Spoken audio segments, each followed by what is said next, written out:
Hi friends, welcome back to channel. നമ്മൾ ഇന്ന് തയ്യാറാക്കാൻ പോകുന്നത് ചക്ക കൊണ്ടുള്ളൊരു കുമ്പിളപ്പമാണ്. അപ്പോൾ നമുക്കതിലേക്ക് ആവശ്യമായ സാധനങ്ങൾ എന്തൊക്കെയാണെന്ന് നോക്കാം. അതിനായിട്ടിപ്പോൾ ഞാൻ മിക്സിയിൽ പഴുത്ത ചക്കയൊന്ന് അരച്ചെടുത്തിട്ടുണ്ട്. പിന്നെ വേണ്ടത് അരിപ്പൊടി, തേങ്ങ ചിരണ്ടിയത്, ഇത് ഏലക്കായും ജീരകവും കൂടി പൊടിച്ചു വെച്ചിട്ടുള്ളതാണ്. ശർക്കര ഉരുക്കി വെച്ചത്,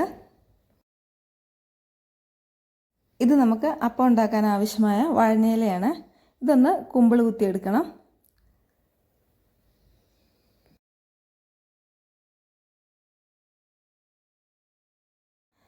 ഇപ്പോൾ നമ്മൾ എടുത്തു വെച്ചിരിക്കുന്ന ഇലയെല്ലാം കുമ്പിൾ കുത്തി റെഡിയാക്കി വെച്ചിട്ടുണ്ട്.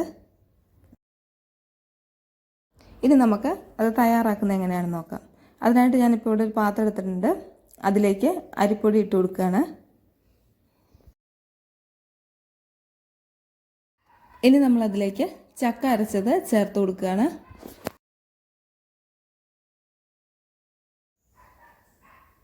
തേങ്ങ ചിരണ്ടിയത്,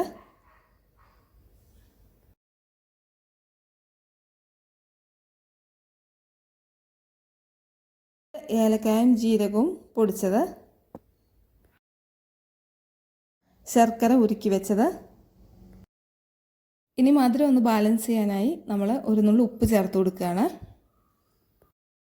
അതിനുശേഷം നമ്മളിതെല്ലാം കൂടി നന്നായിട്ടൊന്ന് മിക്സ് ചെയ്തെടുക്കുകയാണ്.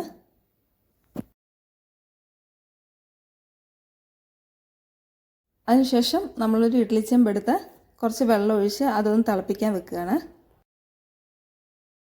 അപ്പോൾ വെള്ളമൊക്കെ ഒന്ന് തിളച്ച് വന്നിട്ടുണ്ട്. ഇനി നമ്മൾ മിക്സ് ചെയ്തിരിക്കുന്ന മാവ് ഇലയിലേക്ക് വെച്ച് ഇഡ്ഡലി ചെമ്പിന് തട്ടിലേക്ക് വെച്ച് കൊടുക്കുകയാണ്.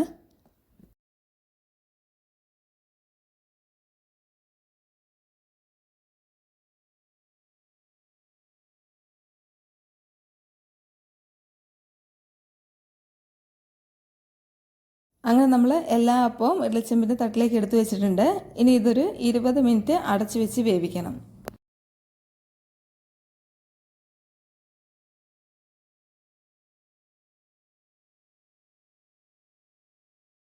അങ്ങനെ അപ്പമൊക്കെ ഒന്ന് വെന്ത് വന്നിട്ടുണ്ട്. അപ്പോൾ നമ്മുടെ ചക്ക വെച്ചിട്ടുള്ള കുമ്പിളപ്പം റെഡി ആയിട്ടുണ്ട്. അപ്പോൾ നിങ്ങൾക്ക് ഈ റെസിപ്പി ഇഷ്ടപ്പെട്ടെങ്കിൽ ലൈക്ക് ചെയ്യണം, കമൻറ്റ് ചെയ്യണം, ചാനലൊന്ന് സബ്സ്ക്രൈബ് ചെയ്യണം.